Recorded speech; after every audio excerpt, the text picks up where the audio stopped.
అల్లు అర్జున్ కథానాయకుడిగా నటించిన Pushpa 2 cinema pre release సందర్భంగా ఆర్టీసీ క్రాస్ రోడ్లోని సంధ్యా థియేటర్ వద్ద తొక్కిసలాట జరగడానికి ఆ హాలు నిర్వాహకులే కారణమని హైదరాబాద్ పోలీసులు తేల్చిన అల్లు అర్జున్ను కేసులో A11గా కొనసాగించడంపై సర్వత్రా విస్మయం వ్యక్తమవుతోంది.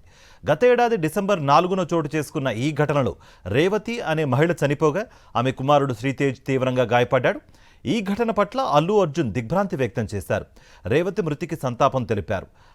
రేవతి భర్తకు ఆర్థిక సాయం చేసి శ్రీతేజ చికిత్సకు అవసరమైన నిధులను సమకూర్చారు. ప్రజల్లో క్రేజ్ ఉన్న సినీ నటుడు సంధ్యా థియేటర్కు వస్తున్న నేపథ్యంలో భద్రత కల్పించాల్సిన బాధ్యత పోలీసులది. వారు ముందుగానే తగిన భద్రత కల్పించి ఉంటే తొక్కిసలాటకు తావు ఉండేదే కాదన్న అభిప్రాయాలు కూడా వ్యక్తమయ్యాయి. ఈ ఘటనలో అల్లు అర్జున్ బాధ్యతగా చేయాల్సిందంతా చేసినప్పటికీ ఆయనపై ఛార్జ్షీట్ దాఖలు చేయడం సబబు కాదని, ఇది కక్షపూరితమని సినీ వర్గాల నుంచి తీవ్ర విమర్శలు వ్యక్తమవుతున్నాయి.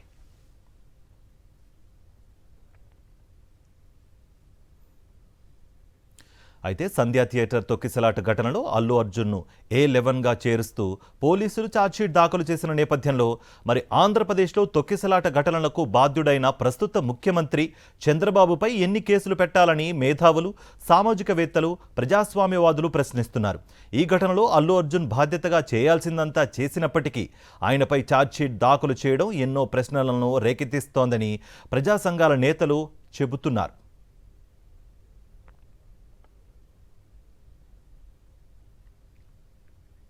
ఆంధ్రప్రదేశ్లో 2015 జూలై 14న రాజమండ్రిలో గోదావరి పుష్కరాలను నాటి సీఎం చంద్రబాబు ప్రారంభించారు.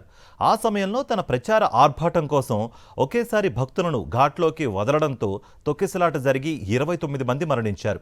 2022 డిసెంబర్ 28న టీడీపీ అధ్యక్షుడిగా చంద్రబాబు కందుకూరులో ఇరుకు సందుల్లో నిర్వహించిన రోడ్ షోలో తొక్కిసలాట జరిగి 8 మంది మరణించారు. 2023 జనవరి 1న గుంటూరులో చంద్రబాబు పాల్గొన్న సంక్రాంతి కానుక పంపిణీ సభలోనూ తొక్కిసలాట జరిగి 3 మరణించారు.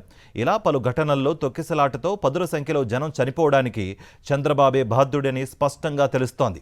ఇలాంటి బాబుపై ఎన్ని కేసులు నమోదు చేయాలి, ఎన్ని ఛార్జ్షీట్లు నమోదు చేయాలి అని మేధావులు ప్రశ్నిస్తున్నారు.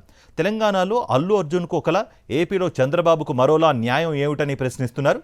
రెండు పక్కపక్క రాష్ట్రాల్లో జరిగిన ఘటనల్లో ఒక్కొక్కరికి ఒక్కో న్యాయం అంటూ విస్తుపోతున్నారు.